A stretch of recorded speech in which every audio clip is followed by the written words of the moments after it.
Seoul, South Korea, AP, the US and South Korean militaries launched 8 ballistic missiles into the sea Monday in a show of force matching a North Korean missile display a day earlier that extended a provocative streak in weapons demonstrations.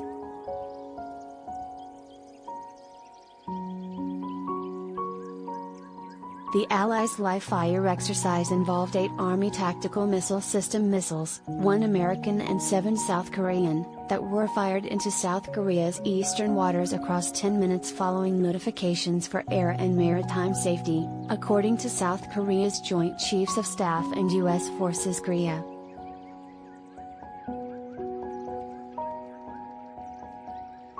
The tit-for-tat missile launches were aimed at demonstrating the ability to respond swiftly and accurately to North Korean attacks, the South Korean military said.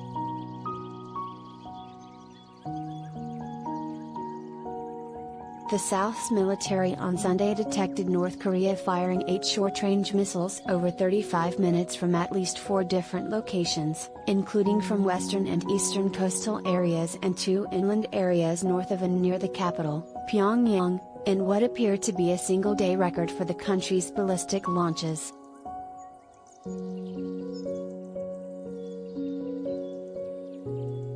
It was North Korea's 18th round of missile tests in 2022 alone, a streak that included the country's first launches of intercontinental ballistic missiles in nearly 5 years.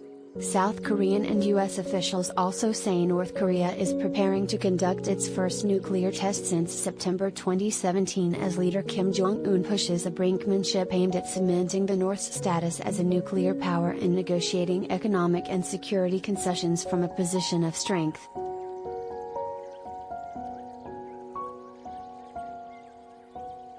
US and South Korean forces conducted a similar live-fire exercise following North Korea's previous ballistic launches on May 25, which South Korea's military said involved an ICBM flown on medium-range trajectory and 2 short-range weapons. Those tests came as Biden wrapped up his trip to South Korea and Japan, where he reaffirmed the US commitment to defend both allies.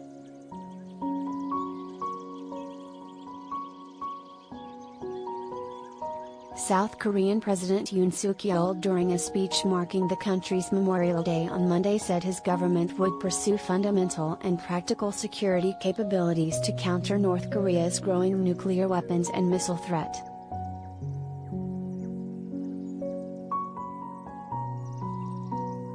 North Korea's nuclear weapons and missile programs have grown to a point where they are not only a threat to the Korean peninsula, but to Northeast Asia and world peace, Yoon said at the National Cemetery in Seoul, saying his government would sternly respond to any kind of North Korean provocation.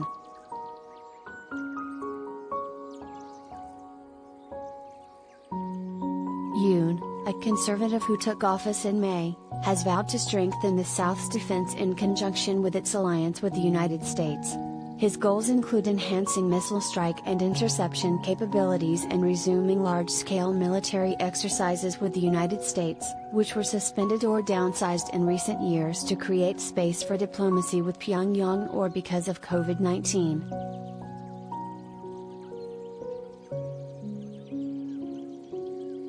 Yoon's dovish predecessor, Moon Jae-in, who had staked his 5-year term on inter-Korean engagement, refrained from missile counter drills after North Korea resumed ballistic missile tests in 2019 as its diplomacy with the US fizzled.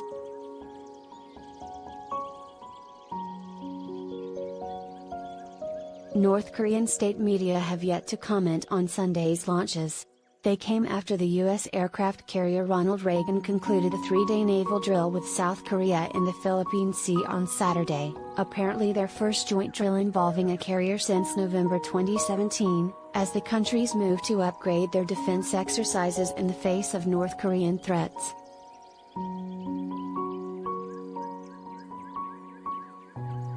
North Korea has long condemned the Allies' combined military exercises as invasion rehearsals and often countered with its own missile drills, including short-range launches in 2016 and 2017 that simulated nuclear attacks on South Korean ports and U.S. military facilities in Japan.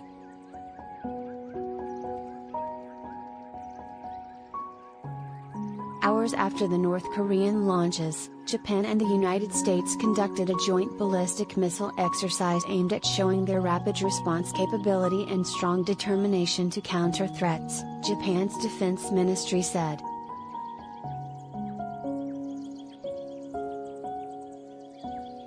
The United States has vowed to push for additional international sanctions if North Korea conducts a nuclear test, but the prospects for meaningful new punitive measures are dim, with the UN Security Council's permanent members divided.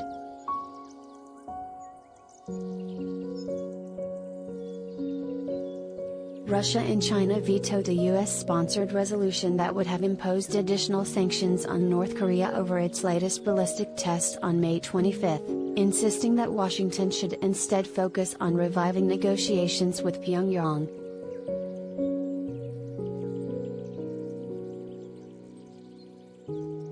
Those talks have stalled since 2019 over disagreements in exchanging the release of crippling US-led sanctions for the North's disarmament steps.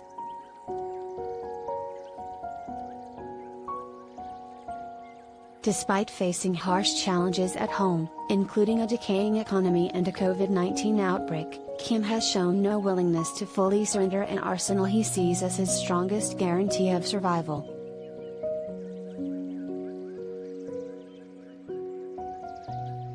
His government has so far rejected the Biden administration's offers for open-ended talks and is clearly intent on converting the dormant denuclearization negotiations into a mutual arms reduction process, experts say.